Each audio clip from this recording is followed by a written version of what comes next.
चला पाहूया एका अशा मराठा राजाची कहाणी ज्यांचं बलिदान एक अमर गाथा बनलं. ही गोष्ट आहे एका बलिदानाची, ज्याने धैर्याचा एक कधी न संपणारा वारसा रचला. 17व्या शतकाचा तो शेवटचा काळ.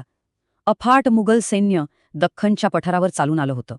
स्वतः औरंगजेब दख्खनमध्ये उतरला होता, स्वराज्याची ही धगधगती मशाल विझवण्यासाठी. आणि मग संगमेश्वरमध्ये एका रात्री घात झाला. शंभूराजांना अचानक पकडण्यात आलं. साखळदंडात बांधून त्यांना बादशहासमोर आणलं. पण त्यांची नजर, त्यांचं धैर्य, ते तसंच होतं, अतूट.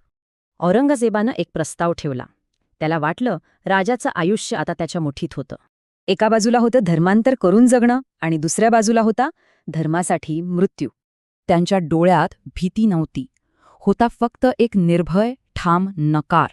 त्या एका नकारानं त्यांचं भविष्य ठरवलं, पण धर्माप्रती असलेली त्यांची निष्ठा अजरामर झाली. 11 मार्च 1689 ह्या दिवशी इतिहास शरण येण्यानं नाही तर बलिदानाने लिहिला गेला. त्यांनी शरीर छिन्न विच्छिन्न केलं, पण आत्मा तो अधिकच प्रखर, अधिकच तेजस्वी झाला. त्यांनी मृत्यू पत्करला, पण आपला धर्म सोडला नाही, कधीच नाही.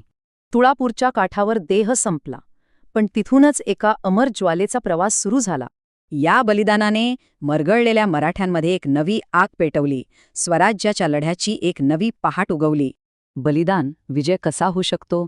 शंभूराजांची गाथा सांगते, तत्वांसाठी लढणारा आत्मा कधीच हरत नाही. हिंदवी स्वराज्याची एक अमर ज्वाला, जी या मातीच्या हृदयात कायम धगधगत राहील.